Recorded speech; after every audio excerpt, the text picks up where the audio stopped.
The room went silent the moment she walked in, mud on her boots, a faded hoodie instead of a uniform, and eyes that looked like they had seen too much and said too little. Commander Briggs raised an eyebrow, then let out a deep, dismissive laugh.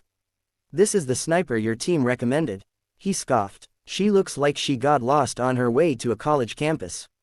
She said nothing. She simply placed a battered rifle case on the table and waited. No one knew her yet.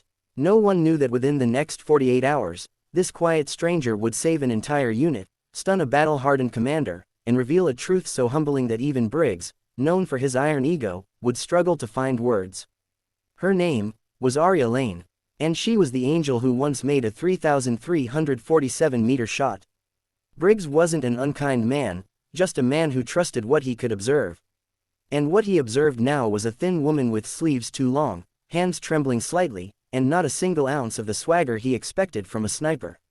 The team had been requesting her specifically, but Briggs hated unknowns. Especially unknowns with messy hair and tired eyes. "What's your MOS?" Briggs asked sharply. "I'm not active duty anymore," Arya replied quietly. Briggs leaned back. "So you're a civilian. Wonderful. This is going to be fun." Arya didn't react. She simply opened her case. Inside lay a rifle that wasn't pretty, scuffed, patched, and worn. The kind of weapon that had lived through hell. The mission briefing began. Insurgent fighters had taken control of a ridge overlooking a valley where a humanitarian convoy was trapped. If the SEAL team moved in, they'd be pinned down. The ridge had to be cleared first, quietly, surgically. But no current team sniper had a clean line of sight. Too much wind shear, too much distance. One wrong calculation and the mission would fail. Briggs tapped the map. "We need someone who can hit from this curve, north face, high elevation. Extreme wind drift. Nearly impossible. That's why she's here." A few SEALs smirked. Others glanced at Arya with skepticism. Briggs looked her dead in the eyes. 3,000 meters. Can you even see that far? Arya hesitated only a moment. 3,347, she said softly. That was the farthest. Briggs blinked. "Excuse me." She didn't elaborate. She didn't brag. She simply adjusted the scope and began noting wind speed as if it were second nature. That night, while the team prepared, Briggs found himself curious, and curiosity wasn't something he enjoyed. He asked one of the intelligence officers to pull her file. The officer frowned at the screen. "Sir, her service record is classified." Briggs stiffened. "Classified? For a civilian, it's higher than your clearance, sir."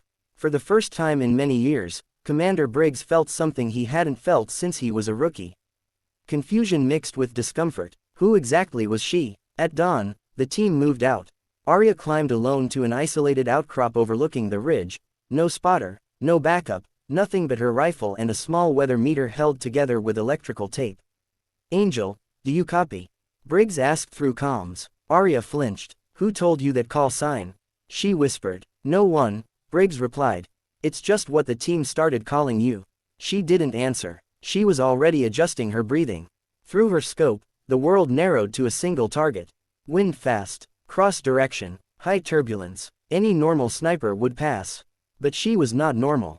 She exhaled, gently, completely, and fired. 2 seconds, then 3, then, impact. The target dropped instantly. The ridge erupted in chaos as insurgents scrambled, unsure where the shot came from.